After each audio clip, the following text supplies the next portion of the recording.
I'll write it and we'll do it live. The music, I guess, it starts my feet tapping and I get all happy inside. You will not laugh. You will not cry. You will learn by the numbers. I will teach you. Would you stop with the damn drumming? You ain't got no problem, Jules. Then wait for the wolf, who should be coming directly. You sending the wolf? I'm just having the time, having the time. I want all of you to enjoy your cake. So, enjoy. Drums. I don't like the sound of those drums. An Indian hollered back, he ain't our regular drummer.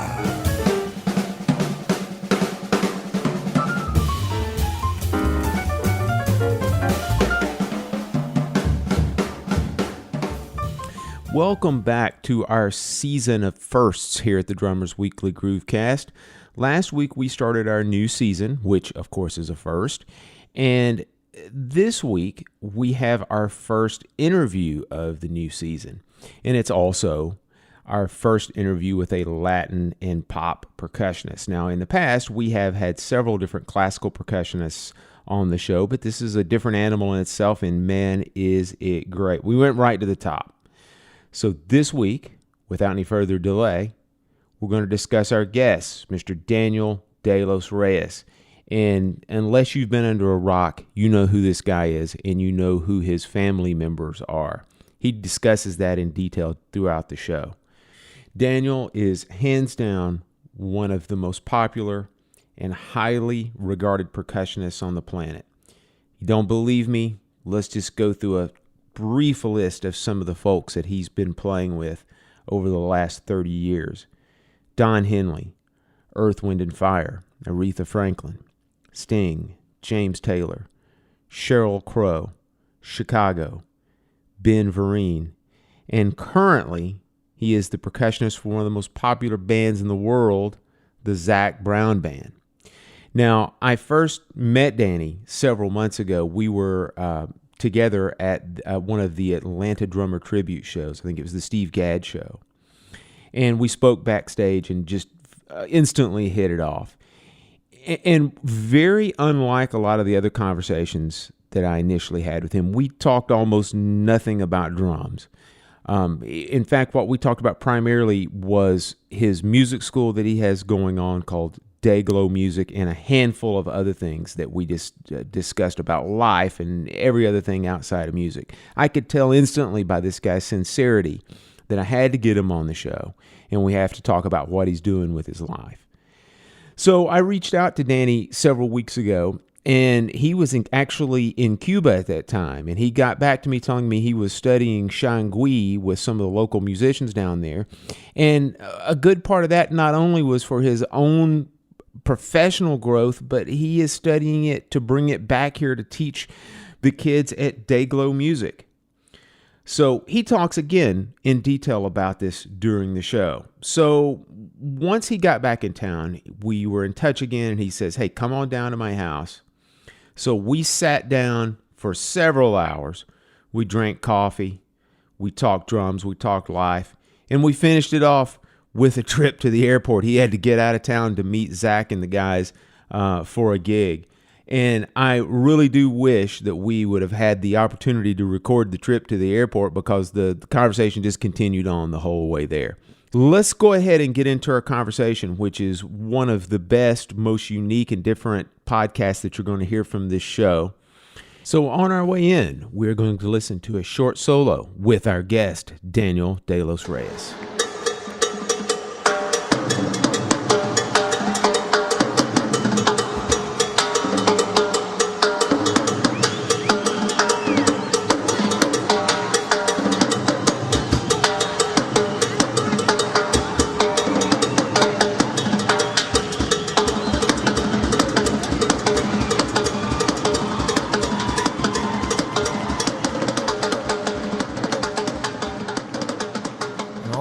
Pool company. You know, I was going to say, I noticed that. Do you do your own work out there on the pool? Well, I just recently hired somebody because I'm not doing a very good job of traveling all over the world and being able to keep up with everything around here. It's a really tough one, but hopefully in the near future, I'm going to be getting some help. My son, my grandkids, and his wife are going to be moving, and they're going to be moving here. And my son is very talented in many ways, and he'll be able to help me run the school as well. Hold on one second. You can't gloss over the fact that you've got grandkids, man. No, you look like you're 28 years old. You've got grandkids. 3 and 5. Actually, I just had the pleasure of meeting them recently for the first time, and it was surreal. I just saw them. And I was immediate, like this other kind of love that you have towards something. Yeah. Immediate. You look at them, and they're looking at you. And, well, who are you? And because this is Grandpapa's. And Grandpapa. Oh man, I was just called Grandpapa, or I think they call me Popsy or something like that. Well, I have kids also. I don't have grandkids, but I have kids also, and it's an intangible feeling, an intangible love that as much as you try to explain it to someone, they're not going to get it until they have them. So I completely understand that. Correct, and so they might be coming here. And where are they right now? They live in Maui, Hawaii. Oh my God! Yeah, no, but my son is Hawaiian. Okay. He was born in Las Vegas, but he's Hawaiian. He was raised there, and his mother's Hawaiian, and so he's a Maui boy. Well, about the only thing I could say about that is it'll be cheaper if they move here. That's about the only thing I'll say. I mean, I'm not sure. For a while there, I was like, this is a great place. It's Maui, of course. Yeah, it's beautiful. If you've never been there, I definitely highly recommend it. I've been there twice, and I'm ready to go back two more times, right? It's one of those few places that, whenever I go there, I sleep actually well. For some reason, it just feels very nurturing. But anyway, so he was there, and he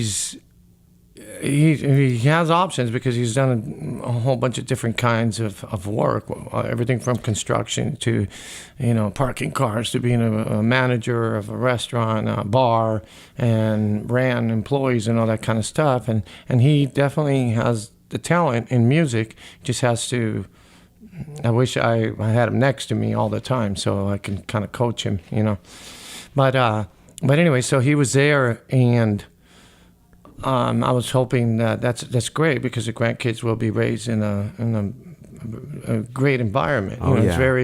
It's small, but at the same time it's controllable. And controllable in the sense that there isn't all this constant barrage of stuff. You can really control it between the family and friends in Maui living there because it's a very close-knit community.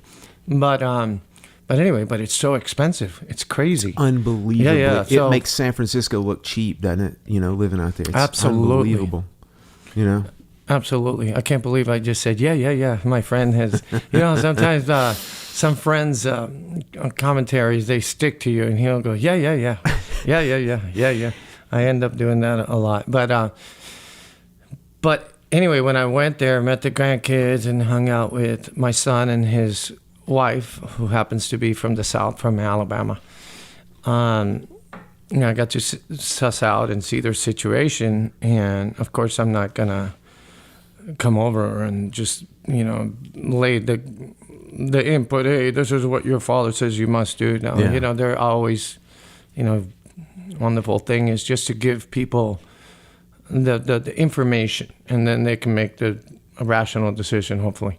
And he's very intelligent, my son. And so, I told him once I kind of figured out what was going on in Maui, it's for two people raising two kids, you can just imagine, working full-time, nannies and all that kind of stuff, and picking up the kids, and it's very, very hard. Because a normal home is, upwards of $500,000, definitely $700,000-$800,000. This is, you're talking about for just a normal home. Yeah. So, do the math. You got to get the down payment. You got to have enough income and all that kind of stuff. By the time you end up getting that while you've been trying to survive, is a tough one. Where here you can manage to do that Sure. a lot easier, especially here with me, because he has so many talents that I could assist him in meeting the right people. So I'm hoping he comes here. Something that I would think would be kind of interesting, and hopefully he would adapt rather well to it, is the overall lifestyle, which also sort of gets back to that whole thing about how you were saying, I really sleep well in Maui. It's so much slower. It's such more relaxed, that pace of life out there. It would be really interesting to see, how he does when he comes over here. Because also the other thing that I always get when I'm in Hawaii, I love it for the first few days, and then it kind of gets on me a little bit, is that you really have a certain sense of isolation when you get out there, because my God, you are way away.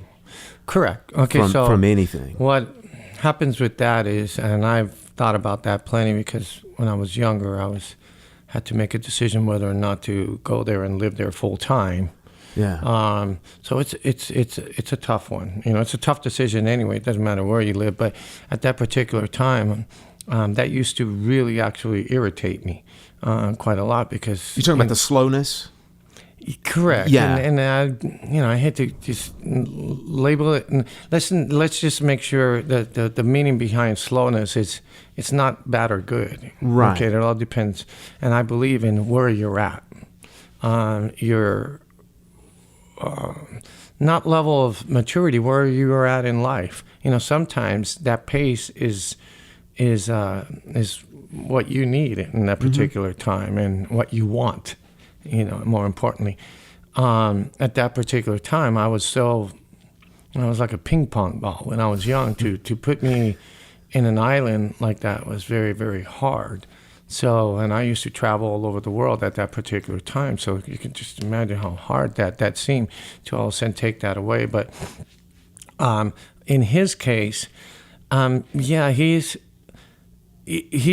very, since he's grew up there, he knows the lifestyle, so he's already morphed into it. But at the same time, I've seen him live in Las Vegas, and so he adapts very, very well. At, like, if he has to wake up at 4:30 in the morning to do a 5 a.m. job, he's there, and then after work go and pick up the kids, and then go and practice, and then go and do a performance in the evening, and then do something different the next day. He's got that ability. So that's why I see no problem in him coming here and immediately, or quickly adapting and expanding and being successful in this area here, because of what he knows, because of his energy and his thoroughness and everything that he does. So I think it's going to be a really, really good, positive direction in their life. So I'm here again to, obviously I want to see him and grow up with the grandkids, and obviously his wife as well. But have them around, but be a compliment to, not just all of a sudden have them here because I want them here for a few minutes at a time. Sure. Be a true compliment to the direction of this young couple and these kids' life. Well, as well as I do that when you relocate to a new area, having any form of stability waiting for you when you get there is unbelievably helpful, whether it be a job or, like you said, family in this case. So, man, hopefully that works out. That's one, and the thought of me being able to be that in his life and in other people's lives, whether it be kids, young adults, or adults, it's mind-boggling to me, and it's such a great blessing to me that I'm able to do that in and around being what I was some years ago, at being so all over the place and being what I deem is so, immature and selfish, but at the same time, so good that I did that because I've learned so much from that. Sure. But yeah, definitely, I'm blessed to be able to know that when he comes here, we will be able to give them some rock solid, stable, stability here, Sure. so they can then leap from there and go in whatever direction they want. Like I said, I would really love for my son to get involved in the music aspect to some degree that I'm doing. obviously the main one is helping me to run Dayglow Music, and then and to be part of it, whether it's helping me to get the teachers together, all the administrative stuff that a director would have. I would love for him to take that on or be part of it at least, and then obviously as we bring different teachers and he learns, and to run or help to assist to run the curriculums. Sure. That we run here. So I'm looking really forward to it. And of course, having the kids. The kids are 3 and 5 years old. So you can just imagine, they're full of energy, and, and it's just like, we said earlier, the kind of love that you have towards them. It's just an unimaginable. You see them as part of your history, I see my father, I see my mom, I see his family and those kids, and then on top of it, they're so beautiful, the way they interact with each other, the way they're being raised and all that kind of stuff, and then, the energy that they have, and the coolest thing is, towards the end of the day, they just go back to their mom and dad, and then it's like, here, but I saw them, the amount of energy they exert is just incredible, man. I mean, I've never seen like the little one, 3 years old. Imagine growing up in Maui. They have. It's just you can harness it, be like a hydrogen bomb, But I've never seen like we'll go to the beach, and since they're not afraid of the ocean, they grow up there. And they're already like challenging the waves at 3 and 5 years old. So we go to the beach, and I've never seen anybody run from where you're laying down to the water, back and forth, but I don't know, like a couple hours, like 100 times, it's just like, how do you do that, and it's just like with a big smile and excitement every time, like, how you get out of the ocean, I'm so excited, I just wasn't noticing, okay, then you do it again, then, you're in the 45th time, and you're equally as excited, and you do it again, and then it's like, oh my God, he's nonstop doing that for 3 hours. How's that possible? It's fantastic. There's not enough coffee in the world that could get me that. Exactly. It's natural. So I've got to have 2 cups to get ready for the gig, man.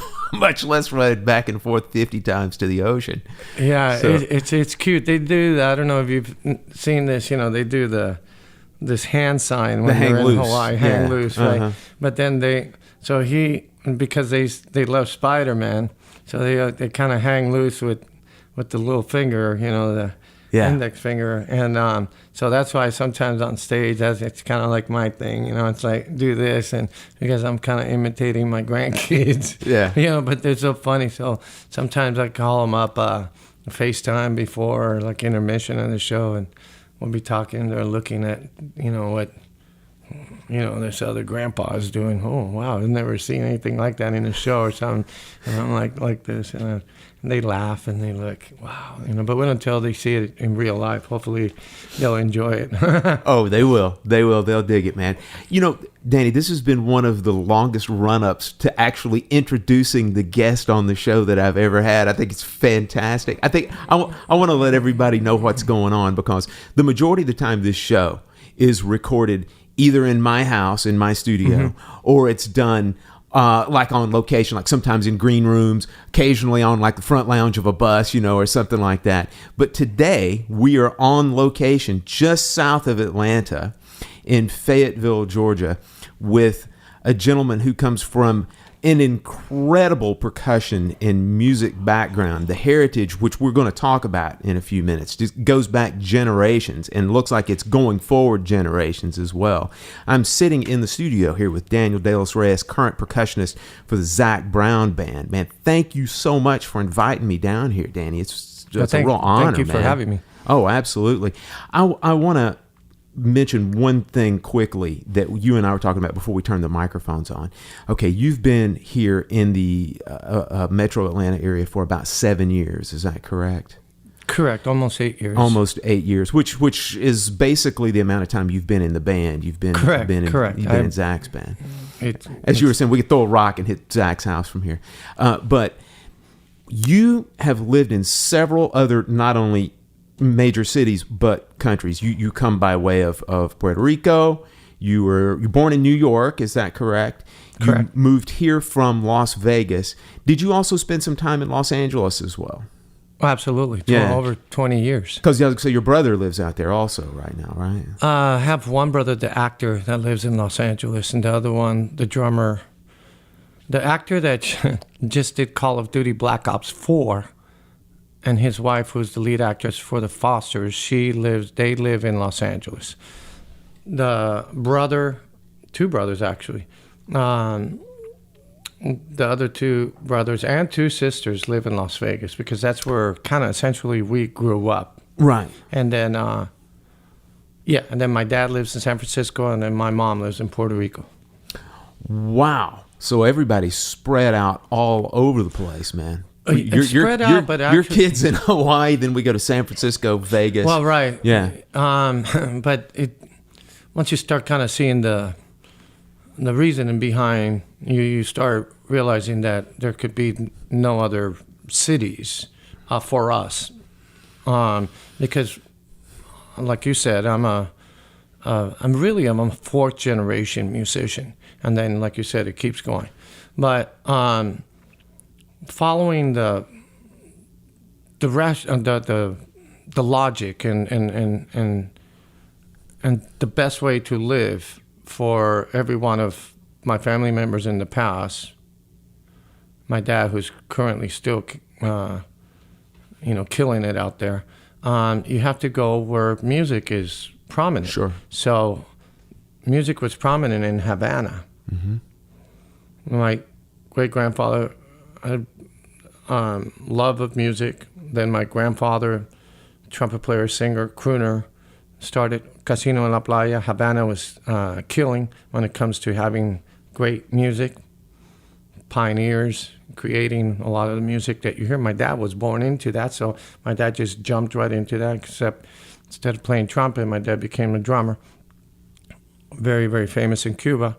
And then you go to New York City. New York City was, at that time, the Mecca, the capital of entertainment, jazz, big band, bebop was just beginning, 50s. Right. Danny, just real quickly, stepping back to the Cuba thing, was the move really because of the revolution there? Did they get out prior to the Castro revolution? I had just recently found more information when it comes to that, because I used to think it was just because of that. Obviously, that was the final catalyst, but they were, the thought was this was going to resolve itself somehow or another and get back to going back home. That never happened.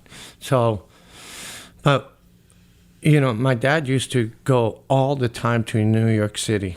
Why? Because my grandfather was doing fairly well as one of the leaders of an orchestra in Cuba called Casino de la Playa. Mm-hmm.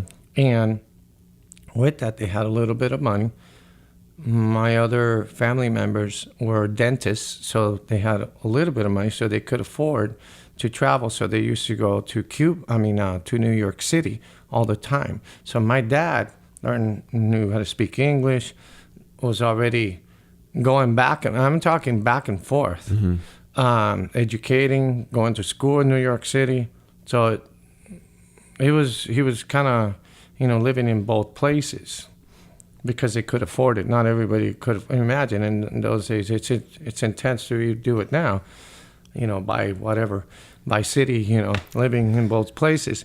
So when the coup happened and Batista was overthrown and Fidel was coming, it was too much. It was too abrupt, too military. It wasn't, even though everybody, when I say everybody, the township was pretty much in agreement that a change needed to be made because of the complete separation between, people that had money and people that didn't, because that's what separated people in Cuba. It wasn't color, race, belief, what you look like or anything like that. It was just basically monetary. But there was a lot of people that really didn't have that much. So people that were kind of in the middle, or even, they saw the the unfairness in a lot of ways of the people that didn't have anything. So they knew something was going to happen, but, you know, an abrupt military coup was scary. So they took off, you know, knowing that, you know, they're going to come back. Like, for instance, when my dad left, he gave our house in Havana, which is not ours per se, because someone lives there, a family that he gave it to take care of it. But he said, take care of my house. I'll be back, you know, that type of thing. You know, he painted a Z on the wall for Zorro, and and it's still there. Wow. And he said, you know, I'll be back, you know, but obviously that didn't happen. So you can just imagine how torn they were. But anyway, so they moved to the most logical place for them, which was they were already used to New York. And plus, musically, it was about the only place. They weren't going to move. There was, at that time, Las Vegas wasn't really doing well. And Miami was maybe the next place. But New York was it. New York, you know, I mean, right there, the ballrooms, Palladium, and all the different places that there was live music and jazz. Big band was killing, and bebop was just, like I said, you know, beginning. So there was all that excitement in music. So that's where they moved. So, and then from there, my dad got a contract. You know, he met my mom, and the family was growing, and so they needed to follow the money. He met her in New York. Correct. Right. So my mom being Puerto Rican, but there was a lot of work in Puerto Rico. Not as much as New York, but he got offered a great contract, so he moved to Puerto Rico. Las Vegas was at that time beginning to grow, you know, because Mafia kind of moved from Havana. They basically said, you know, if we could build, you know, the popularity in Havana as the place to go to, we can do it someplace else. And then they diverted their attention to Las Vegas. Not that Las Vegas was just built on Mafia only, but still, you know, that all the entertainment and all the gambling and all that kind of stuff went to a place that they could do that at. So Las Vegas was it. So they moved. My dad got that contract in Puerto Rico, stayed there for a while, but then he got offered a contract in Las Vegas, and that was 1970. So I was already, you know, 10 years old. So that's why, growing up in Puerto Rico, my dad had that contract in a Tropicoro hotel at the El San Juan Hotel, which is still there. Very beautiful hotel. And then we moved to Las Vegas, and the contract was at the, what was the name of the hotel? Thunderbird Hotel, which is no longer there, and for a Latin show called the Latin Fire Hotel with great musicians from the Puerto Rico area that relocated to Las Vegas. So we moved the whole family over there in 1970. But the reason for that is because there's music there, there's money to be made. So my dad was basically chasing wherever it was good, where he can thrive, you know, especially the family was growing. Now it went from 2 kids to 3 kids. Now there was 4 and 5 kids, so we have 5 kids. So, you know, you got 5 mouths to feed, so Las Vegas was the place to go to. So we ended up going to Las Vegas.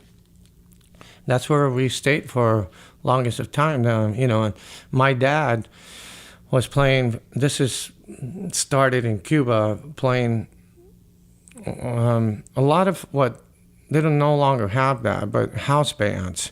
House band was where each venue, in this case hotels, had a house band. That band had to be ready to play for anybody that came, whether it be a singer, a comedian, dancer, singer, actor. So you had these, you know, double and triple threats, you know, I call them, you know, and sometimes quadruple, you know, which is all the comedian, singer, dancer, actor, all of them, you know, such as, you know, and Margaret, perfect example. But you had a lot of those type of people, Joe Gray, Ben Vereen, you know, that could do multiple things and do them really, really well. So my dad started in Cuba, like, for instance, Eartha Kitt. You know, I believe Eartha Kitt, he played at the Nacional Hotel, opening the Hotel Nacional, opening it, which is crazy because I've been there from the courtyard calling him there. Go, hey, Dad, I'm there in Havana, which I went a few years ago, smoking a cigar here, looking at the stars, looking at the bay in Cuba, just to think you were here. He goes, oh, yeah, you know, we opened up the hotel. Your grandfather was with the dance band, and I was with the showroom band. I'm like, whoa, I mean, that's incredible. And so anyway, so we went from the like he would play, Eartha Kitt was some of the people in Cuba, and then Puerto Rico, like Connie Francis, Sammy Davis Jr., Paul Anka, Liza Minnelli. Then when he went to Vegas, after he played the show, we stayed there, so he then started working in the showroom's house bands and a chain of hotels, which was unheard of to have a chain, but Howard Hughes hotels. Howard Hughes was the first one to start like owning multiple hotels, you know, that now it's a common practice, but those days, you know, this hotel was owned by Bugsy Siegel. This one was owned by such and such, you know, not really owned, but ran by, you know.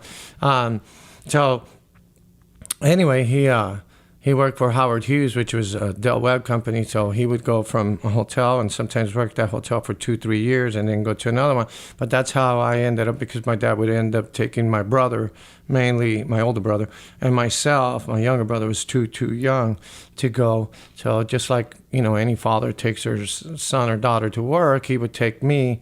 And so I grew up in the back stages, showrooms, you know, with the light guy, and the light guy's my friend, and, you know, the crew guys, you know, taking me along and showing me all the stuff, and I would, you know, find the little cubby holes all around. So they were playgrounds to me.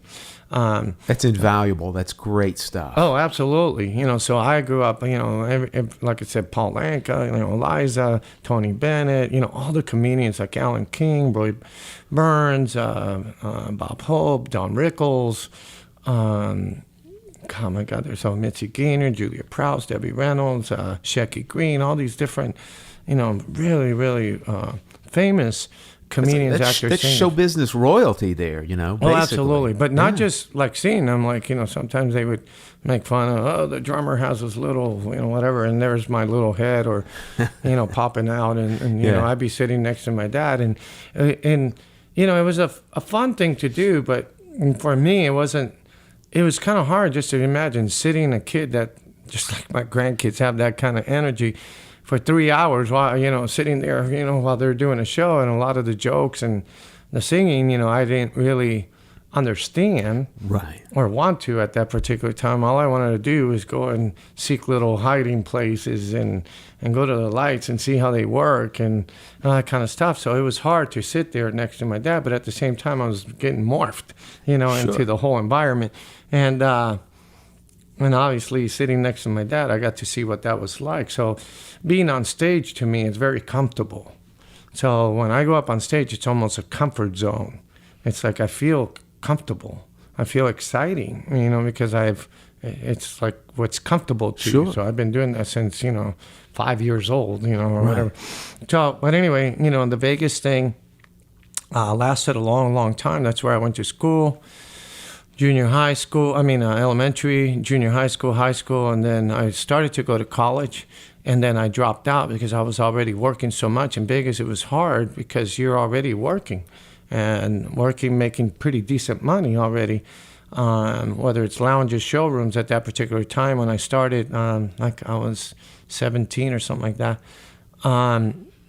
professionally, you know, I was starting lounges. You made anywhere from $300 to $500 a week, you know, so that to a kid is, you know, it's really good and really bad at the same time, because it was, you know, playing music, which I kind of already knew how to do because of just being there and practicing and taking it all in as I grew up. So I already was able to work professionally. When you were in college, were you studying music in college? Okay, so I went to college. There was a great band that my brother actually played in, my older brother.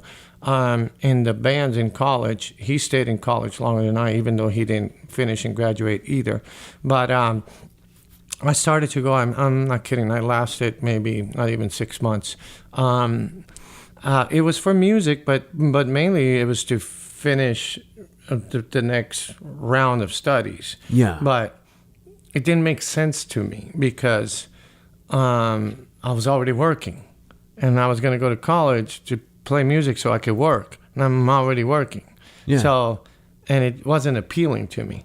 Unfortunately, I mean, it's both good and bad, because I always try to get the young adults who I coach nowadays to both work.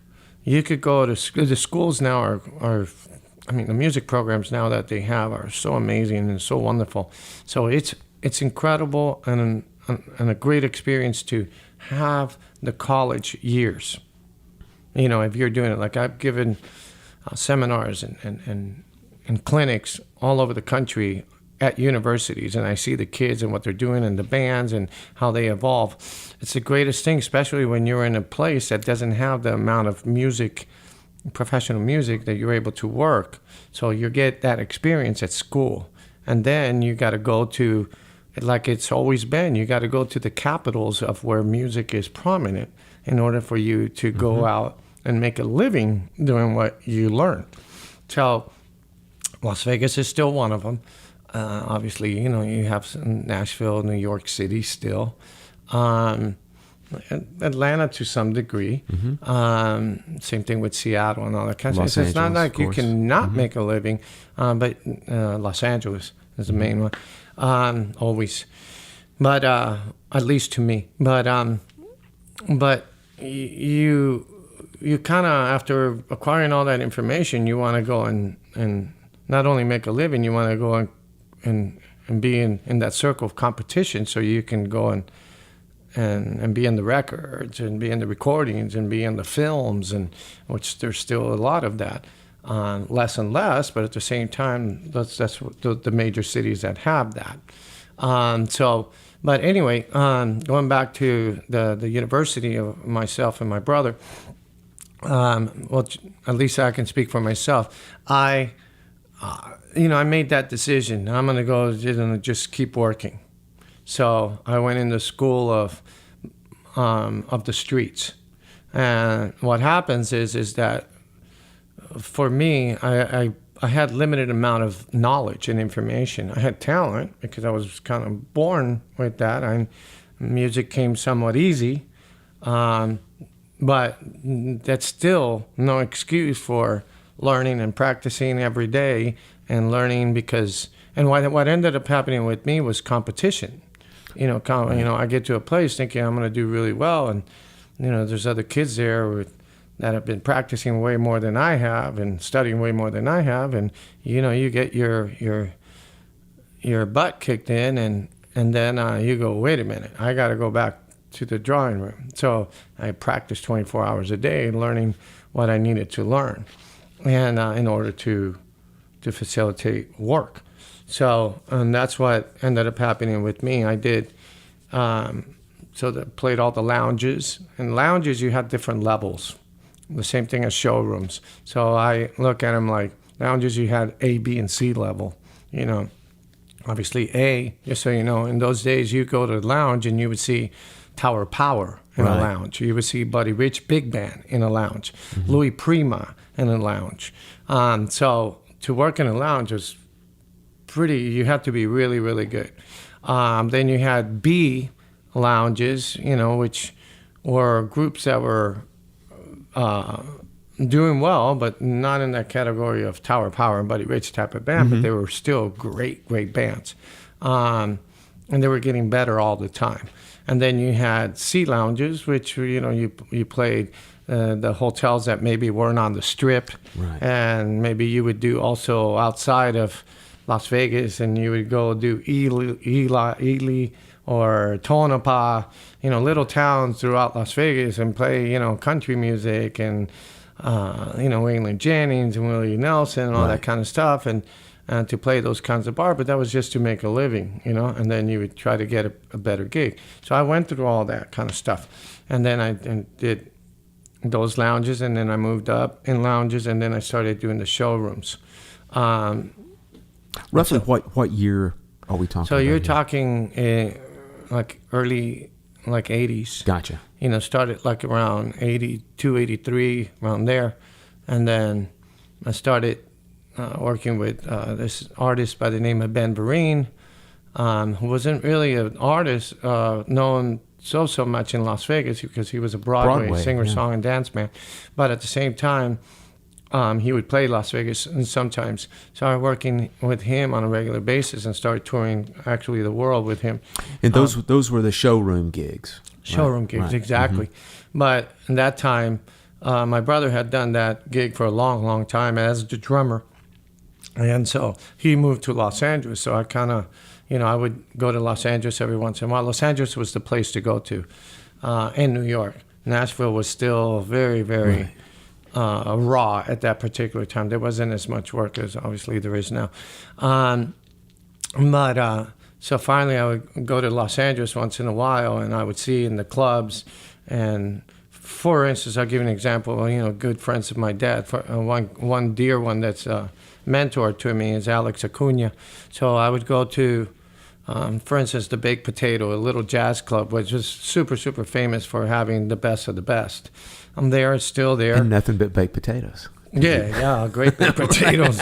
Right. But I would go there and, see Alex or Ralph Humphrey or Jeff Porcaro or Carlos Vega or Vinny all the time. So, but I knew that, and then I knew that was the place to kind of go if you the best musicians. And what they would do in the daytime, play the clubs at night to have fun, and then in the daytime they'd be doing all sorts of record sessions, and then or they'd be doing films. And so I went with Alex to a few recording sessions, and I was, oh my God, you have to be like a ridiculous musician to be doing this, films and record dates. And so I remember one time hanging with him, went to go see him play with Al Jarreau, and I forget, and he was working so much. And he had promised his wife he was going to, I forget, it was dinner. He had to be home at a certain time, and he's playing with Al Jarreau and doing a sound check. He's also doing Pat Metheny and doing film sessions also in the day, having played with Weather Report, and he was just, one of the guys. And so we're at a show called Fridays, and he's playing with Al Jarreau, and Sea Wind Horns are there, and they were playing that song, Does Anyone Want to... Roof Garden. Roof Garden? Yeah. Yeah, and I can't believe they're playing. And he looked at his watch, and he's like, oh my God, I got to go home. So he goes over, and he goes, I got to go. And he took off. And he comes over, and he goes, here, play. And he gives me a stick. Was he playing kit or percussion? Kit, yeah, gotcha. Kit. Uh-huh. So, and I remember I was just going back and forth to LA. I was playing lounges, but nowhere near in that level. But man, he just play, and I'll never forget that. My stomach was just, it went from being relaxed watching him to all of a sudden just this knot. And I never forget the attitude of Jerry Hay from the Sea Wind Horns going, ugh, what the heck? Now this this kid now is going to play. And I never forget Lenny Castro. He was playing percussion. There's another slouch, right? Lenny Castro. They ended up branding me Tarzan because I was into weightlifting at that time. So, it looked like $1 million, but couldn't really play Roof Garden. But anyway, sat in, played the song as best as I can. They were just sighing, and I could see them doing it, but they were doing it on purpose. But that was one of the. That was one of those things that you go home, oh, I got to practice. I got to practice. So anyway, so I used to go back and forth to LA and see that. So I was very much impacted by it. So that's where I wanted to be. So after I kind of started having, a little bit of money and I would go back and forth. So I wanted to make the move. Did not know really how to do it, but I ended up being in LA. So you asked me earlier, how long did I stay in LA? Man, 20 years, off and on. And that's where I not immediately, it took me a while actually. to start playing it like at the Big Potato. I used to live at the Big Potato working there for a while, playing with 2-3 bands a week. But that's how I met all my, connections, but they became great friends, and, that's how I ended up getting gigs. Like, for instance, I'll give an example. I'm meeting, Ronnie Laws and I'm trying to think of Doc Powell, a wonderful guitar player. That's how I ended up meeting Philip Bailey and Rodney Franklin and working with them, and that's how I ended up getting the Earth, Wind & Fire gig much later. So with all those connections that I would get at the Big Potato. So I ended up working there like constantly, like I said, at least 2-3 times a week, and it wasn't so much the money to because it didn't really pay, Mm-hmm. So you make $75, $100, but the connections that you're making. So I would go from doing tours, for 2-3 weeks or maybe a couple of months, and then you'd be off for a long time. So I ended up working a lot with casual bands, and casual bands in LA. I don't know what sometimes they call them. Society gigs, wedding, club dates, that club sort dates, of thing, exactly. Corporate gigs, exactly. I made a living on doing everything from bar mitzvahs, Arabic gigs, Persian, a lot of Persian gigs, trios, jazz, Brazilian. That's where I got my knowledge and ability to know so many songs. Motown reviews and all sorts of stuff in between gigs. But it was funny because I ended up, working with, let me bring up Earth, Wind & Fire again. So play with Earth, Wind & Fire. What year was Earth, Wind & Fire? Earth, Wind & Fire was around 2002 or 3, something like that. Gotcha. For a few years. I think I lasted 3 years. But and still, you get home, let's say right now you're touring for 2 months. Now you don't have any work for 3 months. So the money you bring home is not that much, especially when you live in Los Angeles. And, you have a family to uphold. So that money goes by really, really fast. So you got to keep working. So, I wasn't so much into, because, you have all these little cliques. So in those days you have the film musician clique, you have the record clique, and then you have the Christian music clique. Mm-hmm. You had and then all the casual leaders had their guys that they use, and like anything and everything, sometimes if you leave for a while, then you don't get the gig. So you have to kind of finagle that and always nurture those relationships and whatnot. But I would always end up working because I always kind of, from watching my dad, knew how to adapt and be able to give the promoter, the agent, definitely the audience, kind of what they wanted. Not just go there and play percussion, but, be obviously, know the material. That you have to know and be able to match all the original parts and stuff, but to be able to be entertaining. Sure. And that I got from being with my dad, watching the whole thing all those years and growing up in Vegas and all that. So, that's why I ended up always working. But it was funny because I would end up doing, let's say, Earth, Wind & Fire for 2 months, and then I get home and do a casual wedding, and then we end up doing, In the Stone of Earth, Wind & Fire, and they would, and we have one Earth, Wind & Fire, member here, Daniel Dos Reyes, and they look up, and I don't know about that. He doesn't look like he would be in that band, but yeah, that was, And the same thing happened when I was with Don Henley. Come back, and I got to go work, and we're going to do the Eagles song, and this man here works with the Eagles and Don Henley, and they would announce it. And so, just the novelty of that was cool for them to say that. Yeah. And so I would end up, and plus I would play the songs definitely correctly and add some, and they trusted me. This is funny because a lot of times, they want to do whatever, let's just say, Rihanna, or, this is how I play it with Stevie Nicks. Well, that's not what it's on the record. I'm telling you what we play with Stevie Nicks, you know, Right. and it might be different. Or it could be Peter Frampton. It could be Chicago. It could be, you know, this is how we play it. So it's not like you can, well, that's not what's on the record. I understand what's on the record. If you want what's on the record, I'm just telling you what I play with them, you know, so there's always that. So you got to trust me because I play with them. It's not like I just got it secondhand information or third-hand. No. I'm actually one of those guys that play it, you know, so. Well, you know, Danny, one other thing that I've mentioned on this show several times, and I tell students all the time, is that when it comes to doing, like we're talking about a casual gig or a corporate gig, where you have to do this incredible vast array of just every style you can possibly think of on one gig, that if you do that gig right, if you spend the time and you do it authentically, it's going to be one of the most challenging gigs that you do.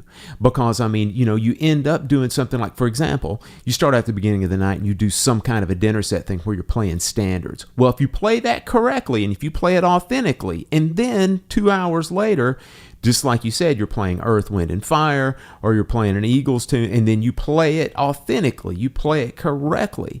That's something that not a lot of gigs have that kind of demand because, for example, let's take an artist like Sting, who you've actually worked with.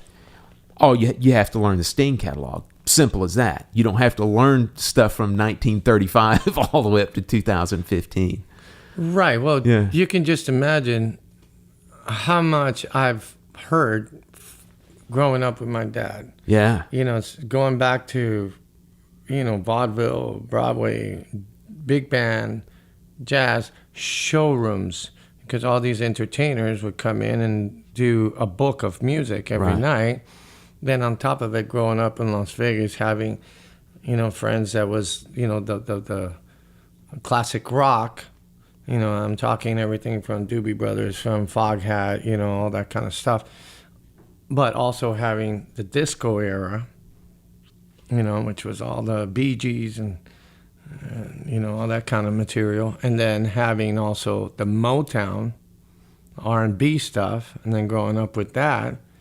And then also having to do the lounges in Ely, Nevada, doing some of the country, but old country. Right. You know, so having all that kind of stuff, then expanding on that and then going, you know, being able to play, you know, a trio or a quartet or a quintet and playing Brazilian jazz, I had to expand my information, you know, small group jazz and settings and bossa novas and sambas and all that kind of stuff. So that's a whole other thing. So having all that, and then on top of it, playing with the actual groups, that a lot of the music was being played in the corporate events. Right. So I have all that. So either I know it, have heard it, or know it, heard it, played it with the actual artist. So, you know, it's interesting because a lot of times what happens in the current band that I'm in, we do a lot of covers. And I have a great time doing covers with anybody. But I'm always in the mindset of, why are we doing the covers? But we do them, and we do them quite well, and we stretch, and people enjoy them. But I'm always like, well, let's get that and do something kind of like that, similar, but let's do something different. Right. That's where I come from. Because, for instance, when I play with Chicago, Earth, Wind, and Fire, Peter Frampton, and all these people, Fleetwood Mac, and Stevie, Don, Aretha Franklin, Patti LaBelle, all those kinds of people, we would never do anybody else's music. We always do. I mean, their catalog alone, you could do Chicago and do 3 hours and then do another 3 and never do repeat anybody else's anything. music. Yeah. All right. But we do a lot. We'll do, you know, whatever, anywhere from 5 to sometimes even 15 covers. All right. Sometimes we've been known to do that. And like I said, we kick butt on it, and we're doing quite well. But whenever it comes time to it, it's like, Danny's opinion is like, you know, well, that's cool. Let's not do that. Let's do something similar. and do a song that kind of has that energy. Right. So since that doesn't happen, so the other mind said, okay, we're going to do it, let's say right now, a Prince song or an Aerosmith song. Okay, like the record.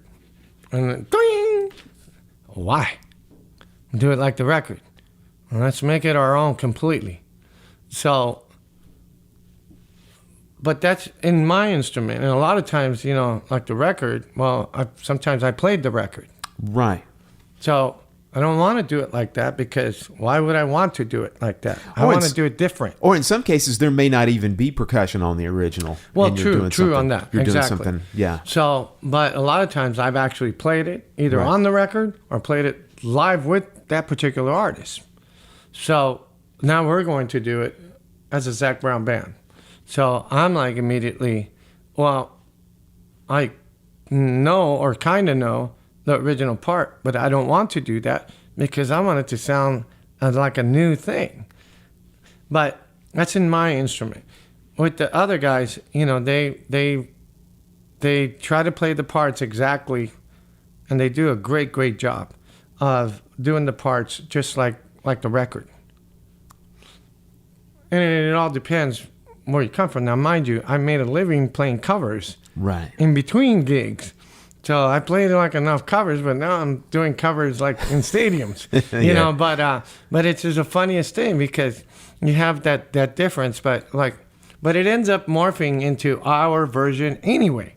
So, and that's what makes it so cool. But it's interesting to see, like the guys, we're gonna play it, like for instance, Sweet Emotion.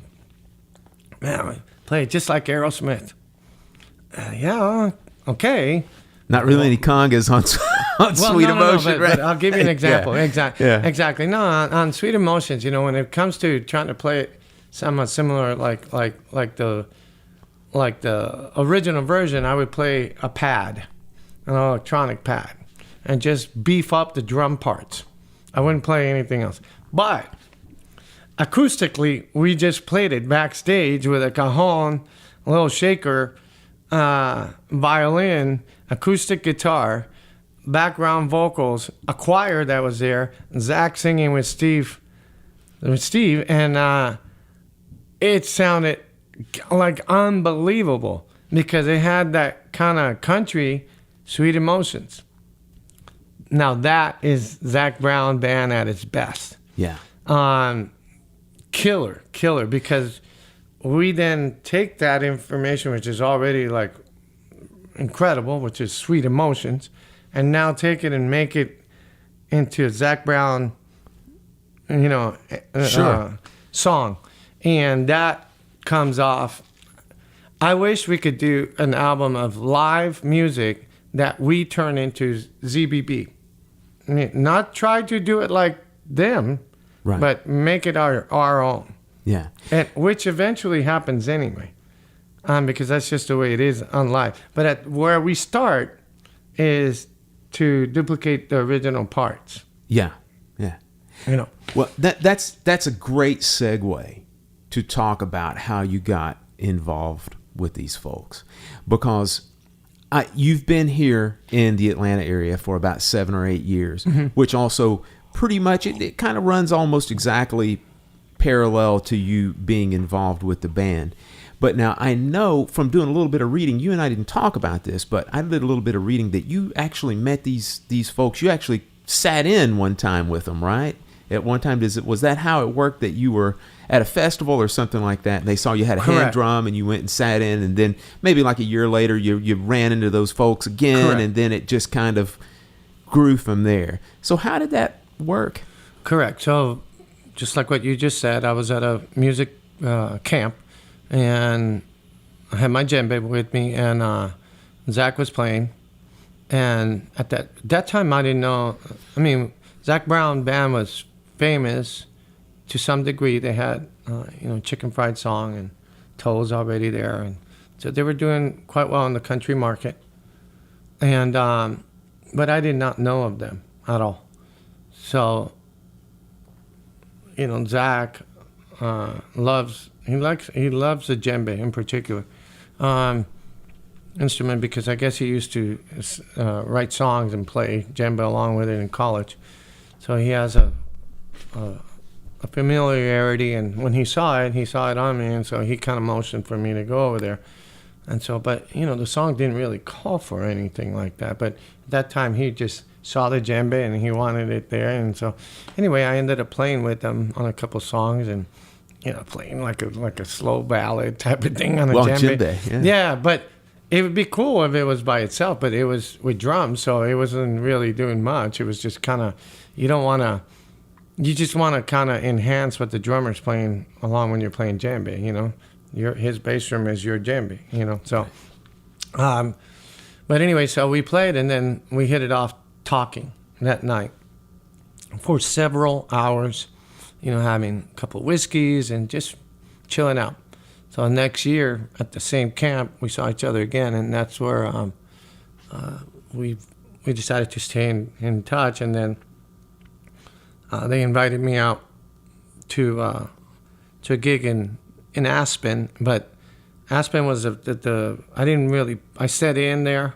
The first gig was at Red Rocks, Colorado, beautiful theater. Pretty good first gig, man. That's one of the right. best amphitheaters in the world. And it was actually a video. Uh-huh.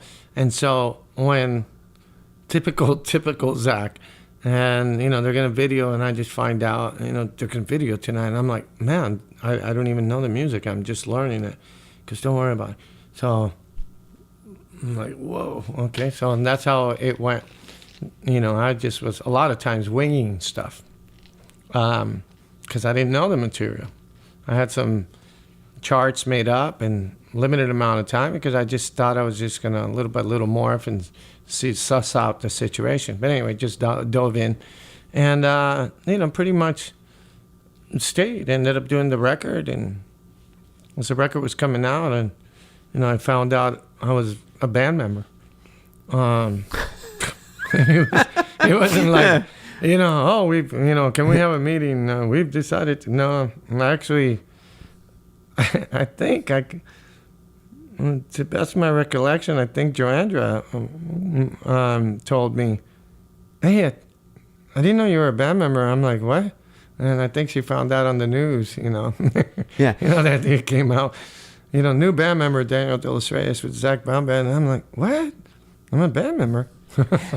Now, quick question on that first gig that you did at Red Rocks. Yeah. You were saying, hey, I charted out a few things, but I, kind of made up stuff as we went along.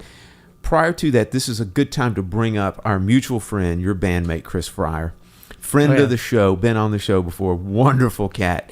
Did you sit down and talk with him any prior to that show and just go, Chris, what do you want me to do, man? Right. So no, to answer your question, because I didn't know him, and usually I would call the drummer and try to share notes, but they were traveling a lot, and they were everything was very elusive.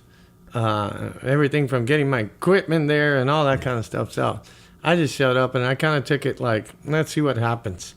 It's kind of like throwing a whole bunch of up in the air and seeing what sticks when it comes down. But Chris made it very, very easy. Him and I immediately, he knew who I was, man. I mean, just from the mutual respect, and I immediately developed that with him and his playing and his conversations and just him as a human being. So we had that quick rapport, and he knew who I was from looking at the LP posters when he was younger, and knowing of my brother and my father and all that kind of stuff. So, but he helped me out tremendously. If I didn't have a chart for that particular song, and again, this is where you got to go in big ears and a lot of experience, and it's more what not to do than what to do. Right. And that's always the most important rule when you're going into a situation. Less is best is 100% the best piece of advice. Oh, that's good. Because you don't want to be popping out.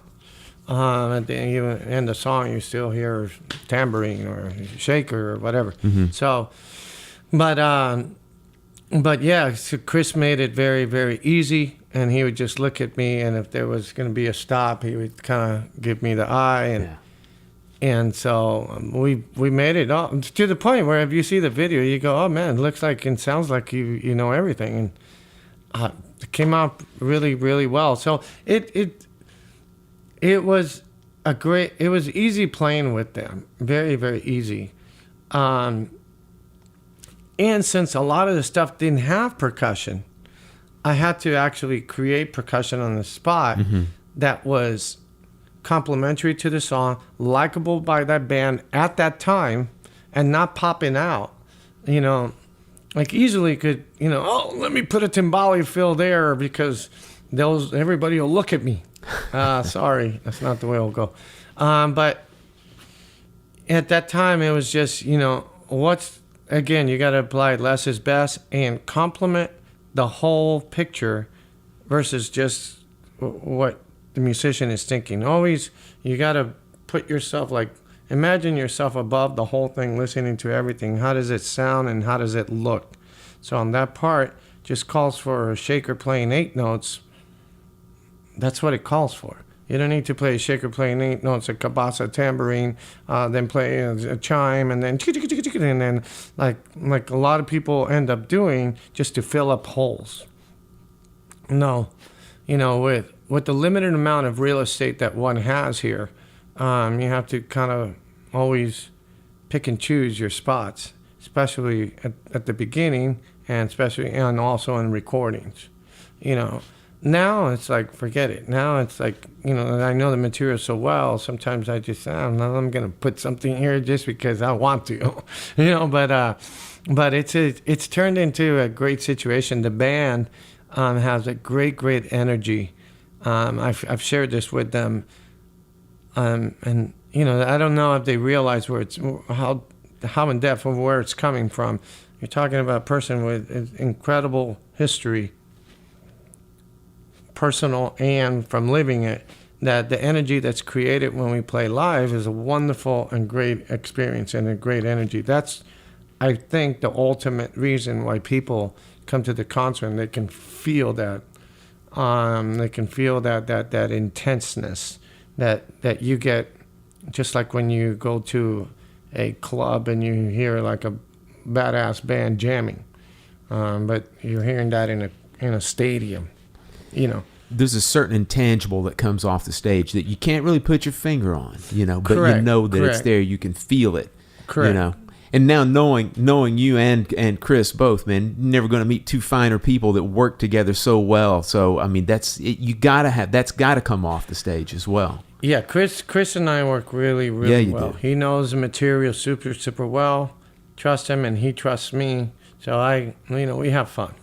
You know, sometimes I don't play the same lick there as this, so he knows. Oh wait, he left that alone, and we just have fun. I mean, we've been doing it for so long. Well, and also, man, you being a percussionist in arguably one of the best gigs in existence right now for a percussionist, because you know there's the old adage that's been said hundreds and hundreds of times, both for like legit percussionists and pop and Latin percussionists. They're always the last hired and the first fired. Right. Man, you got to be pinching yourself from time to time, man, going, wow, I got this gig and it's just one of the best gigs around. It's tremendous. Yeah, you know, absolutely, and it's obviously I'm super grateful, and you have to mold it and make it. Yeah. You know, it's not just ta-da happens. Right. You have to create it, because easily I could have gone there and could have been a novelty and said, okay, that was cool. Enough of that, and we just have it on a sequence, or we can do without it. You know, but I've become an integral part of not just musically, but of the personality, the concept of what the band is. So it's not just the percussionist, it's the personality of this player, Daniel De Los Reyes, what he stands for, who he is part of the concept of what the Zac Brown Band entity is. You know, what the brand is. You know, because obviously it's Zac Brown, but it comes with a very, very important set of guys that are part of that branding. Yeah. So you have to, that just doesn't happen. jump into it. I could say if that was the case, it'd be easy to do that. But no, you have to. It's a concept that's ever evolving. Crucial concept in our livelihood for now and for the future, because diversity is important. Integration is important. That's what we're doing. Hence, that's why I'm here. I'm Cuban, Puerto Rican, American. Play percussion, play drums, entertain, and I'm here for a reason. Not just to go and play percussion, but it's also an added view of added description to what the entity is. So, and each one brings something wonderful to the table. Each one of us. I could go through every one of them. It'll take us a while, but everyone brings something wonderful to the table that adds to what Zac Brown Band is. So, and like I said, it's ever evolving, ever growing. We're all growing and trying to do our best to be better individual and better human beings. Always. We falter, we make mistakes all the time. But, you strive to become a better human being, which in essence helps what the concept of the Zac Brown Band entity is. Now, mind you, if you have Zac Brown solo, that's a different thing. But when you have Zac Brown Band, what are they? This group of guys, now it's interesting because I've seen the development of all of the guys, especially with their kids and their marriages. And like I said, nobody's perfect. So, but at the same time, and they're growing, Clay right now on his second son, and I've seen him change. And this is a person who's, Clay is maybe, I'm not sure of his age, but 40, close to 40 maybe. He's definitely rocking the marriage and the two kids and being that figure. So I've seen him go from single man to now father to kids and holding that. And that's important because it changes how you play, how you view things, how you are, everything about you. Same thing with John, same thing with Zach, same thing with Coy. And like I said, in all fairness to everybody, including myself, I'm a lot older than the rest of the guys. You try to do your best that you can, but you step and poop all the time. All the time. Yeah, but that's okay. As long as you can recognize it eventually. And it'll help you to become that much of a better of a person, a human being. Father or husband or bandmate. So use all these things. And since I've gone through so much in my life and I refuse to just let all that valuable information just go to waste. It's very, very important that you use it for something. In this case, to become a better person. Not easy looking back at some of the steps that I just said that when you step in crap, but at the same time, it's reality, and sometimes it's sad, sometimes it's embarrassing, but look at it as a learning experience. That's the only way to do it, and yeah, you regret it sometimes, some of the things and decisions that one does. But look at it as a learning experience to make you better. And the other one that I use a lot is look at it as a means to being able to communicate with another human being in a lot deeper way. Because now when you apply empathy and sympathy, it's completely different when you've gone through it yourself. Completely. I don't care what it is. And when you're, a person like me that has gone through so much, I communicate. That's why I build friends all over the place, because we have that common bond. Which immediately we talk. We've gone through divorces. We've gone through deaths. We've gone through audits. We've gone through broken foot. We've gone through all sorts of different situations that we deem difficult. So we have all those kinds of in common situations that we've gone through, so we can already speak in a different way. So in going back to the band, I'm seeing them go through their situations, and it's interesting how they're evolving. We're evolving, and but just in communicating this to everybody, everybody has to, I think, have a certain compassion and tolerance for everybody's, again, just because we're up there with the band and people enjoy what we do and they come and see us and, they applaud what we do, we're not anywhere near perfect or mean to be. Danny, if there was a Hall of Fame for the Drummers Weekly Groove Cast, the last 5 minutes of what you just said deserves to be on that Hall of Fame show. That was fantastic, man. That's one of the best things I've ever heard anybody say on this show. Well, I appreciate that. I mean, it absolutely is. I mean, that's absolute gold. And while we're talking about Zac Brown Band, I always ask people who are part of a touring band that regularly tours to give us a little bit of a rundown of when you guys are out on the road, not necessarily going out and doing a one-off, but when you're out on the road. I want to hear a little bit about what your daily routine is like. For example, let's say you guys are out, you roll into Denver to play a show, or whatever city of your choice. What does your daily routine look like? And we'll go up to sound check and then we'll go up to gig. So there are basic routine things that I'd like to accomplish throughout the day. When I don't get them done, I don't feel good about it. Mm-hmm. But at the same time, there's so many variables because of the way we travel and what you're going through.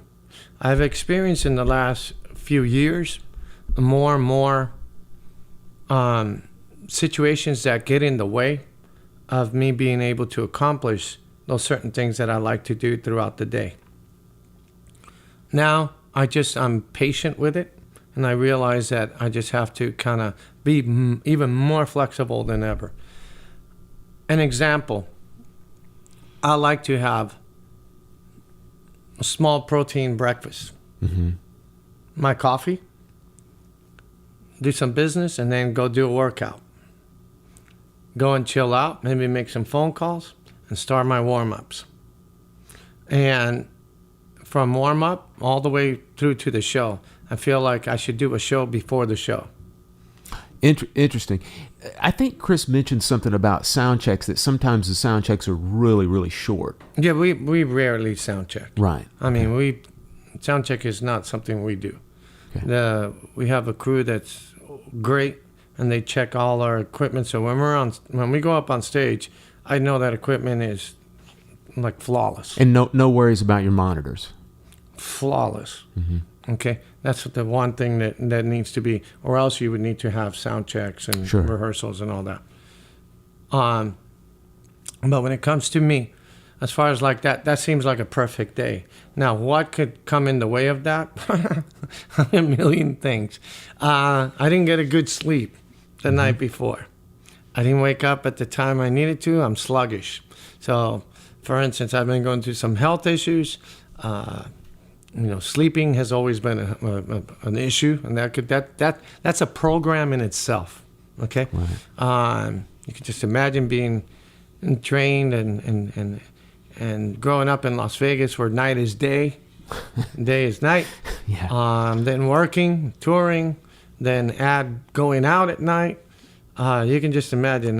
My body has no clock. As a matter of fact, at night it kind of wakes up. That's it. And here I'm trying to be a morning person. So you could just imagine. Now imagine if you need to wake up to go travel at 8 a.m. You got to be in the lobby. And you had a bad night sleeping and you just went to bed at 5:30 and barely.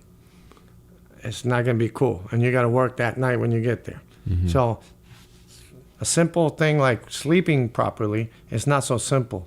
Sleeping properly has become the priority. If I don't sleep and regenerate, forget it. I'm no good. So, and that can be changed by, again, what I'm going through because of the incredible training that I have had to sleep bad.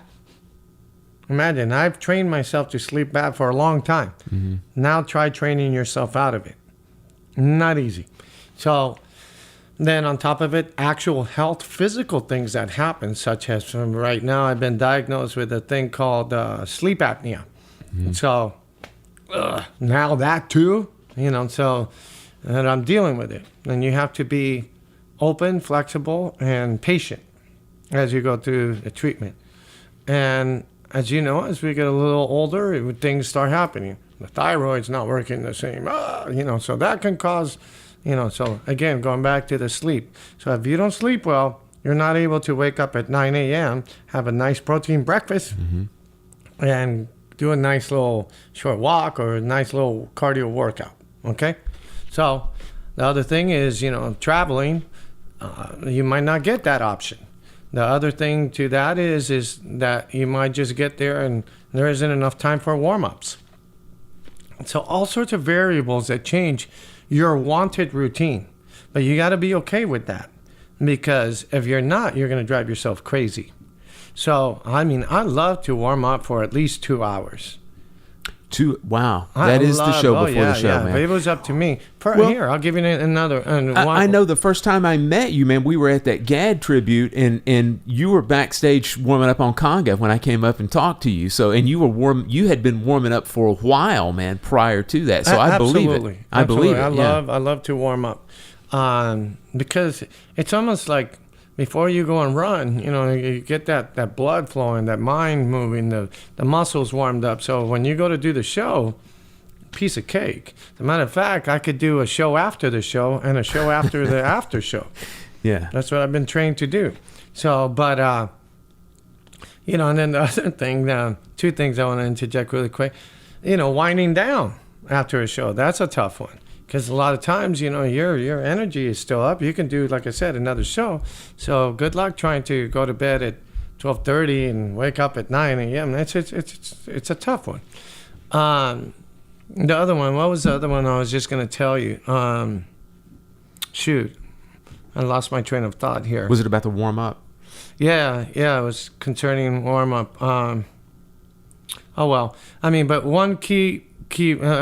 Something that happened the other day, right now. This is why I have a little wrist splint. Didn't warm up. Went and played at a local establishment called Dixie Tavern with Brian Collins and Coy Bowles, and we're jamming with the guys, and they were rocking it, both of them. I went there to play with Brian Collins, and Coy said, "Hey, you want to jam with me?" So yeah, so absolutely, we had a great time. But bar, loud, was going for it. Didn't warm up properly and did something to attendant. So now I'm paying the price for that. So why is that? Because I didn't warm up. Mm-hmm. Yeah. Had a few drinks at the bar. Didn't notice that I was quite hitting as hard as I was, and sure enough, so now I'm paying the price. I got to ice it. I got to lay off of it for a second. But all these type of things you got to take into consideration. This is just me. Obviously, everybody in the band has different routines that they do. Most of the guys, because they're great singers, they go and do vocal warm-ups prior to a show about an hour before. I use that time, and Chris does too, to go and warm up. I warm up on cases, and he warms up on pad. Right. And so we're back on stage, warming up. Gotcha. I feel like, man, that you and I could sit here and talk for like 6 hours, and believe it or not, we've been going for about an hour and a half, and I know that. What time is it? Yeah, that's what I was going to say, man. It's almost 1:00, so okay. I know that you're getting ready to get out of here in a few minutes. So what I want to do is I want to take just a few more minutes. We have maybe about 10 more minutes Absolutely. or so, something like that, 10, 15 minutes. Absolutely. I feel like we're going to need to do a part 2 at another time also. Absolutely. But anyway, what I wanted to talk about before we finish up, because I think it's incredibly important, is that you are the creator of the Day Glow music school.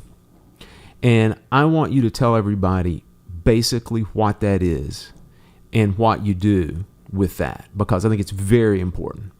I'll give you the short skinny of it because I really do feel that we could have a part 2, and why not? Okay. Why not? We could Sure. do that. So I'm at a point in my life where I've gone through so much that no longer working to make ends meet and to meet Danny's needs only are what's important. So living to pay the bills and living to just function with your immediate, whether it's you and your spouse and your 1 kid or 2 kids or 3 kids, that's important, but it's no longer the only thing that's important to me. So I went through some situations that I was faced with life or death. So in choosing life, you have to kind of go why. So that big why as to why we're living, why we're here, that's a big question that one commonly have at some point of one's life. And so for me, what I've realized, number one, is how blessed, number one, that one is to be living, to be breathing and being able to be here, interacting with other human beings. Blessed completely. So no matter what you believe in, you have to give thanks. Okay? And in giving thanks, you have to go, well, for instance, I was just talking about this last night. We've been fortunate enough to be, I'm going to just speak for myself, born with the parents that I have, been able to go from Havana to New York to Puerto Rico and the United States, and I've been blessed. I wasn't born in Africa. I wasn't born in a country that was in serious hardship. I was born in a great place. So that in itself is incredible. I feel that it comes with a responsibility now that I've kind of opened my eyes, and that responsibility is that other people have not. So if somebody isn't, I feel almost like a fiduciary responsibility to help others. That's one. Because I've been gifted so much. So going back to after, the why. So I feel without getting accolades, testimonials, or getting any sort of reward other than knowing when you close your eyes at the end of the night that you are being the best human being you can and trying to be the best human being you can, again, without perfection. I mean, because again, you're going to falter, but that the best way to do that is by helping others. Okay. And if I walk by myself, what's the sense of being here? If I walk by myself and just for 2 other people, again, I could do more. So my whole thing is I really want to know that I help in some way this earth to be better, this existence to be better. And how I choose to do that is by helping your fellow neighbor. Now, in helping your fellow neighbor, I've come up with Dayglow music. Because I don't know how to do anything else, or did not know, now I know a lot more, music was the only way. Because after I went through that, I wasn't even sure that I was going to pursue music. I was just grateful to be alive. I was really excited about talking, meeting people, didn't matter where, whether it was, laying cement, shingles on the roof, working, cleaning pools, didn't matter. I was ecstatic to be here. So, but then I realized that in doing what I do, not only could I obviously uphold the way I live but be able to expand on that. And so I was just going to start by just teaching, taking on students, and not so much teaching, but coaching, being an influence too, with everything that I've been able to accept as information to be better that I've gone through, good and bad, okay? So now, since music is what I've trained to do for so long, thought, okay, I can use that as a tool. So in itself, to teach the arts is a wonderful thing to do, a wonderful endeavor, helping to instill that, the arts and the love of it. But it goes way deeper than that, because now I'm able to really help humanity by expanding on the concept of showing through example. So if I can demonstrate to people that I am open, that I am diverse, that I use integration and diversity with respect, communication, and flexibility, people will see that, and I will be able to affect others. And in that, the people that get affected will then affect another, and then another, and then another. So that is my way of being able to be better.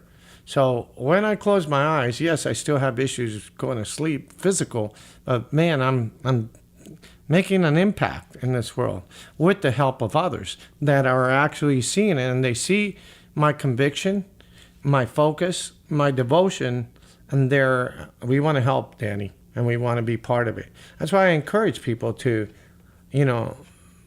come to me, communicate with me, reach out to me, because I am moving all over the place, but I need help. And those people that are attaching themselves to me and helping me, I value them very, very much, because they in itself, it's not like they're just helping Danny. They're part of a movement. That movement is about having an impact, and like I said, not an impact to get the accolades or the testimonials, but an impact because that's what we need to do to make this world a better place. We do use the testimonials as proof, so other people can see that what we're doing is actually working. So then that way they can help us, whether it be spiritually, monetarily, or just giving us input, or just being there. But it's not just to get, the immediate reward. Okay. So anyway, with that came, I wanted to use music, what I know, to help to impact others. So that's why I started. I started as like, let me coach a few students, and then I thought, you know what? Why not start? I started it as a camp, but it's really a school. But at this particular time, we're not yet at the point, because we need to develop it. We need deeper pockets. We need to hire the correct people to help, the administration, everything that it costs to get a business up and running and going. Yes, I'm the founder, but man, I need a lot of help. And a lot of times, people volunteer and they help, but up to a certain point, and then they have their things to do. And so that happens, but I can't wait to one day have, full-on administrative staff and the whole thing functioning. So then that way we can not only open up the school in Fayetteville, Georgia, and have it run completely all, not so much all the time throughout the year, but certain points of the year where we're running programs. The other time it's running administratively, so it runs well throughout the rest of the year, but also that we can open up centers or help to instill programs in schools already existing, or to start programs in schools that don't have it, which there's a lot of that, or to help to put it in a center, of some sort throughout the summer months, let's just say, in different cities. So my goals are huge, but I have to be patient with it. If not, I'm going to drive myself crazy. Like, for instance, like I said, it could be a whole program on this, and I like to have a secondary option to talk about day-glow music and day-glow relief, because it's doing so much, and the importance of it. But like right now, I just got back from Cuba, and after being there and studying this wonderful music called changui, going to the art school, the university there, interacting with the kids and studying with the teachers that play this music, beautiful music, by the way, I realized that I want to bring that to one of the programs here, which is a world music program that I run with different kinds of music that we teach here at Dayglow, and but incorporate changui into one of the styles from Cuba. Okay, and so by being there, I just realized, wow, how incredible it would be to have an exchange, a cultural music exchange with the students, going over there, of course, with a parent, and taking 8 to 10 to 12 kids and interacting with the kids at the university there, which has a wonderful changui program on top of other things, and being able to share that experience with the kids from here. Let's say right now from this particular Dayglow Music School in Georgia, take, let's say right now, 8 kids to Guantanamo, Cuba, have workshops every day with the teachers that are known to be the best for this style, 2 workshops a day, and on the last day, have them perform with the band and share with the kids over there. And also take instruments. And for instance, going over there, they didn't even, one book they had. They asked me for, if there's anything you could bring, Buddy Rich book, the Podemsky book. We only have one book.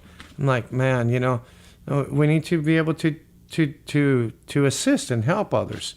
But also to have that experience of learning changui from where it comes from. Not just learning it here at Dayglow, on the grounds of Dayglow in Georgia, but actually mixing and playing with the band and getting that into yourself. How wonderful would that be? On top of it, we have programs here, without leaving here, that are very, very rich and in-depth. That, well, for instance, that world music program, I'll give you an example. This last summer, we ran a program for 1 week of a style of music that will be in that world music program at Dayglow Music. And that was Puerto Rican music, but Puerto Rican music as a whole, but also 2 particular styles, which is bomba and plena. Mm-hmm. Bomba and plena, but not just to learn percussion of it, no, learn the history of, number one, so you get an in-depth view of Puerto Rican music all over, whether it be from the main cities or the country. And then bomba and plena, history on that, the instrumentation. Then I brought a professor of the director of Ponce Music School, who's a flautist, teaches singing, and you can just imagine she's been teaching for over 30-some years. I brought her along with her fiance, who's an incredible percussionist, especially knows an expert in bomba and plena. And then also an incredible cuatro player, which is the guitar of Puerto Rico, which is almost like it looks like a violin, and it has 4 strings with double strings on it. It's kind of like a mandolin type of sound.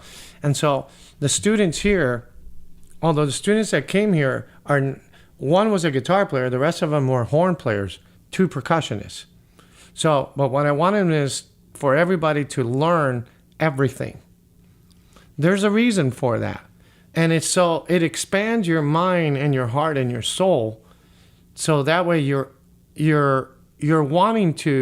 want more information. The more information that you get, that you're open to that from all over the world, not just imagine Puerto Rico, West Africa, Japan, Greece, Ireland, all these different programs in the world music program. So they get all this information from all these different styles of music. Mind you, if they love any one more than another and they want to go in one direction more than another, obviously they can. Nowadays, you can do that so easily. But here, you will get an incredible dose of that. What that does is, number one, as a musician, it expands your library. So it's so in depth how it opens you up. As a human being, it opens you up to being able to accept others from other places, other cultures, and other belief systems, and to know that we need to treat each other with equality. And equality comes with respect and communication. We don't always have to agree, but it's a wonderful, beautiful thing that we're not the same. Mm-hmm. That's the beauty of it. The moment you don't do that and you're rigid and you think you know it all and you don't want to learn anymore, you can just imagine you don't expand anymore. And I believe the only way that we can do that is through proper communication that comes with flexibility and respect. And with that, you develop tolerance. Because a lot of times you don't understand things, whether it be musically, it could be food, it could be the way something looks. You don't understand it. So instead of approaching it and how weird is like, let me just look at it. Let me try to accept it as best as possible. Hence, they should do that to you as well. You know, and if you are never in a situation that you have, or someone does that to you or doesn't do that to you, you will never know what that feels like. So if you only feel like people have to just accept you and that's it, you grow up with that. But imagine now you learning that how wonderful it is that they treated me with equal and utmost respect as I treat them. So, and this goes in music. So that way, when I bring a troupe here from Puerto Rico to teach music, immediately your heart, your ears, your mind, everything's open. So you're just absorbing. And that becomes part of who you are. So that is the main concept of what Dayglow music is really all about. Man, Danny, I normally finish up most of the interviews that I do on the show by asking the guest if they have any advice for young musicians, but you've basically given an hour and 45 minutes of advice. It's been absolutely tremendous, man. I'm not, like I said, I'm not sure that there's anything else that you could add to it other than let's just say we're going to do a second part sometime down the road. Yeah, I mean, I would love to talk more in depth about Dayglow music and Dayglow Relief because of what we're doing and what we're looking to do. So I do apologize for going, but sometimes that's the way the interviews go. Well, that's the one thing that I've always said about this show, because we don't do a lot of interviews on here. But the one thing that I always say to all of the guests is this is not one of those shows that's like a TV show where you've got 7 minutes to get in and out. I want everybody to completely and totally feel at ease and elaborate on anything they want to talk about. This is a long form show. So if the show goes 45 minutes, great. If it goes 2 hours, fantastic. And so that's what this show's about. And so you've done it just tremendously well, man. We appreciate you being a guest on here. Now, to finish up the show, because we got to get you packed up, to finish up the show, we always have a little bit of fun. Okay. It takes about 1 minute. And what we do is we do a quick round of question and answer. It's just fun stuff. Some stuff about music, some stuff just about life. It's just 20 quick questions. Don't think about it too much. There's no right or wrong answer. You mean a one-word answer from me? No, that's almost impossible. No. Keep the answers down to like 10 seconds. And it'll be fine. But a lot of it is going to be yes or no type thing. Okay, so you ready? Yep. Here we go. Absolutely. You're not going to hurt anybody's feelings just with the answer. Shoot. Los Angeles or New York City? Los Angeles. On hand drums, skinheads or synthetic? Ooh, tough one. Both. Okay. What's your favorite drumming method book? Tough one. Stick control. Classic. Who is your most influential conguero? Wow. Tough one again.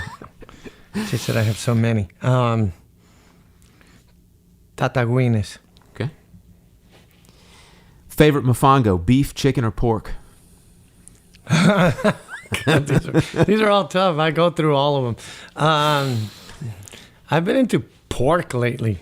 Hard to go wrong with that. Clave, Sone, or Roomba? Roomba. In-ear monitors or wedge monitors? Both. Tour bus bunk, upper, middle, or lower? Whatever comes. Okay. What's your favorite cowbell? Gumbops bells. Got it. Coffee or tea? Coffee. Yeah, you've been drinking coffee all morning, right? Cuban coffee at that. Yeah. Do you use evaporated milk? Sometimes I use powdered milk. I'm going to open up a coffee shop. That's the thing. We could talk about that later. Yeah, I'm going to give you a coffee recommendation also for some fantastic Cuban coffee in Atlanta. You familiar with La Fonda Cuban Restaurant? No. La Fonda Cuban Restaurant's down in Midtown. It's right on the corner of like Howell Mill and I think 9th. Incredible Cuban coffee. They do it right. Really? Yes. Yeah. Wow. I do a lot of gigs down in that area, man. I always make sure. Just this past weekend. I'm going to make you a cup before we get going. Well, I have my better half, Joandra, make you a cup of Cuban coffee up there. I'll take it. Man. Yeah. Okay. Moving on. What is the toughest rudiment for you to play?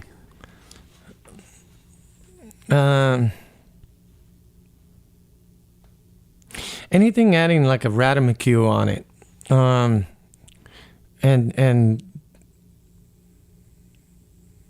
yeah, anything adding like a Radamacue, like on a double paradiddle or something, Okay. and then doing it up to speed, those kinds of things of adding that, especially going back and forth from left to right. You thought about that one too much. We're going to say Radamacue. Yeah. Okay. What's your favorite vacation spot? Ooh. Tough one. Right now, Maui. Oh, yeah.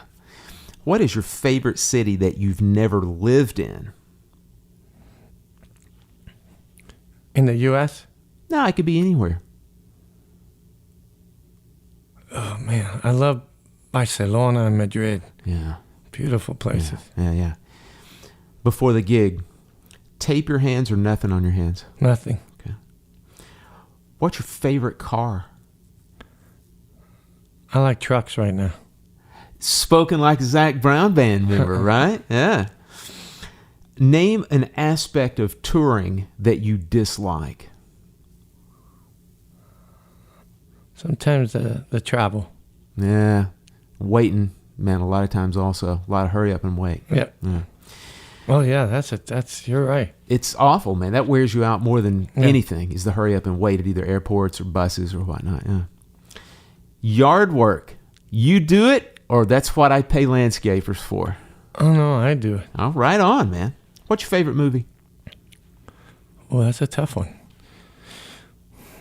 Too many. All right, we'll skip that one. Name the most recent time you practiced drum set. Oh, a couple months ago. Yeah. A couple months ago, I took out the drum set. I got to do it again. Yeah. All right, last question. Yes, sir. What's your favorite hobby outside of playing music? Oh, man, I don't have anything. I don't either. I'm the same way. I do it all. Yeah. Chainsawing. Yeah. I my favorite chains, I've got a steel that I like a lot. Oh, steel is the best. It's fantastic, man. No, It's the first time that's been brought up on the show. I don't know how anybody can do it. There's the best piece of advice. If you buy, if you have a yard, steel products. I've got a steel chainsaw, blower, and a string trimmer too, man. It's got all the different attachments. It's like got Me like too. a little That's exactly what I Oh man, got. look at this! You got to come over to my house, man. We'll compare steel equipment. No.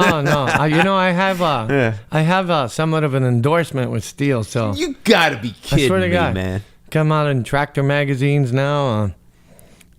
Steel magazine. I love steel products. A steel endorsement. I swear to God. Man, you are the only person I've ever met that's had an endorsement outside of our normal stuff. You get a steel endorsement. Well, You're going to get involved in like product development, man, pretty soon over there with those guys. That's where the real money's going to be made, right? That's just steel products. I'm a big fan of them. I used it last night. All right. Danny, man, it's been fantastic. Thank you very much, man, for being on the show. You're welcome. We're going to fast track, get this thing out this week. Awesome. All right, buddy. Thank you. Huge thanks to Daniel De Los Reyes for giving me my wish of doing a segment on the show regarding Steel Lawn and Garden products. They really are great. Maybe they're going to be our first sponsors for the show. But seriously, though, Danny was absolutely fantastic, and I look forward to doing a part 2 somewhere down the road with him, where we can dig in even deeper with his philanthropical endeavors, which are significantly more than just Dayglow music, if that's not enough. And with that in mind, I mentioned to him that I would make special note to tell everyone to go by Dayglow Music's website. It is www.dayglowmusic.org. There at that website, you can see even more what Danny's up to, what he's done in the past. You can also reach out to him there. And more importantly, if you are so inclined, you can leave a donation at that website as well. I will link that website in our show notes. So if you will click over to our show notes, you will find a link in there that will take you straight to Dayglow Music's website. Now, underneath my inane ramblings, you are hearing some traditional Cuban shangui music, which was what Danny was talking about also when he was down in Cuba, and that's the style that he was studying, so he could come back and share it with some of the students at Dayglow Music. So you can hear a little bit of that on our way out. Past that, thanks again for listening. As always, we appreciate your support and your listenership. If you would like, head on over to our website. We are at www.drummersweeklygroovecast.com. There you can find out everything you ever want to know about the show. You can access all of our episodes. You can watch some of our videos. You can manage your social media. You can also reach out to the show by filling out our email form there. So head on over to our website, www.drummersweeklygroovecast.com. New shows come out every Monday. Once again, we appreciate your support and look forward to seeing you again next week. On behalf of John and Danny, this is Phil. See you soon.